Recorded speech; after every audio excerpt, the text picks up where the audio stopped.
Hey, if you enjoy the stories on my channel, please consider subscribing. Your support keeps me going and helps me keep sharing more. Thank you so much. Now, here's today's story. I never meant to fall in love with a married man. What started as a fleeting mistake turned into something that destroyed not just one, but two lives, his and mine. And now, every time I scroll past a photo of him and his new wife, her flawless smile resting against his chest, something inside me sinks. A pit opens in my stomach that threatens to swallow me whole. It didn't begin with resentment or dissatisfaction. When I met Nathan, I wasn't seeking an escape. I wasn't even unhappy with my husband, Peter. He was gentle, reliable, a man of quiet routines. He fixed broken cabinets, brought me coffee in bed, loved me with steady hands. But he didn't excite me anymore, and I didn't have the courage to admit it. Nathan, on the other hand, was unpredictable, impulsive, alive in a way Peter wasn't. He worked in the same building, just a few floors up. We first spoke during an elevator stall that lasted 10 minutes. 10 minutes that rewrote the course of everything. He made me laugh. He made me feel seen. By the time the elevator jolted back to life, his number was already saved in my phone. For weeks we texted, harmless at first, memes, flirty jokes, a growing inside language that made me feel special again. And then, after a petty fight with Peter over something as simple as dinner, I called Nathan. I showed up at his door soaked in rain, mascara smudged, heart pounding. He looked at me like I was some beautiful disaster, and I let him kiss me. That night opened a door I never closed again. The affair went on for nearly a year. A year filled with lies, stolen moments, and guilt that only hit after the adrenaline faded.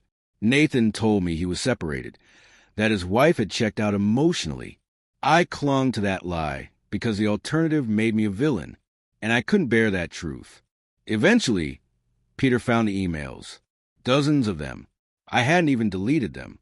He stood in the kitchen, shaking as he asked, "How long?" When I told him, he didn't yell. He didn't cry. He just left, quiet and broken. I thought it was the beginning of something new with Nathan. I believed we could finally be open, free. But instead, he disappeared. 2 weeks of silence, followed by a single text, "I need time." I didn't think it would go this far. I was furious. I had destroyed everything for him. And he needed time? That's when I discovered the truth. He wasn't separated. Not even close. His wife, Elena, had no idea. They were planning a vow renewal. I was just his distraction. I confronted him in the office parking garage. He acted shocked, even annoyed that I had come to him. "It's complicated," he kept saying. "You knew what this was." But I didn't. I thought it was love. I thought I mattered. He ended it right there. Told me to move on. That he needed to fix things with Elena. And I broke. I had no one left. My marriage was gone. My lover was gone. I was left in the ruins of my own making.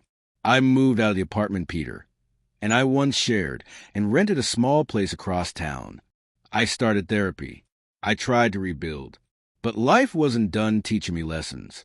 6 months later, I found out Nathan had remarried. Not to Elena, but to someone new.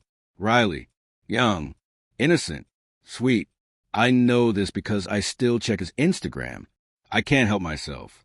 It's like watching the life I wanted, the version I thought I had, unfold without me. They had a beach wedding. Riley in a lace dress, barefoot in the sand, looking up at him like he was her whole world. And he looked at her like she was his redemption. That's what stings the most.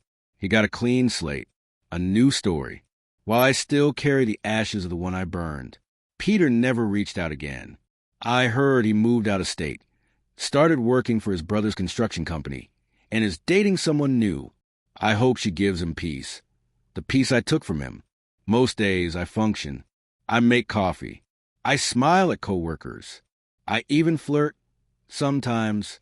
But the wrong song, the wrong scent, or one more perfect photo of Nathan and Riley, and I spiral again. Regret. Shame.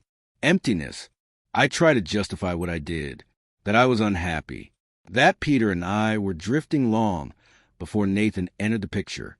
But I know that's a lie. I made the choices. No one pushed me. No one forced my hand. I walked into that elevator. I saved that number. I sent those messages. I lit the match. And Nathan didn't even stay to feel the heat.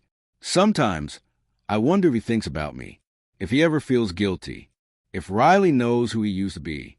Part of me hopes she never finds out. No one deserves to feel what I did.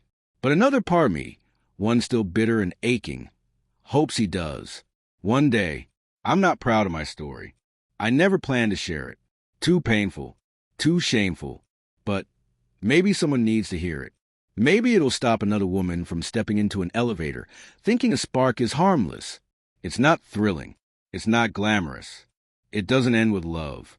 It ends in silence, in memories that haunt you, in Instagram photos of someone else's happy ending staring back at you, reminding you of everything you lost.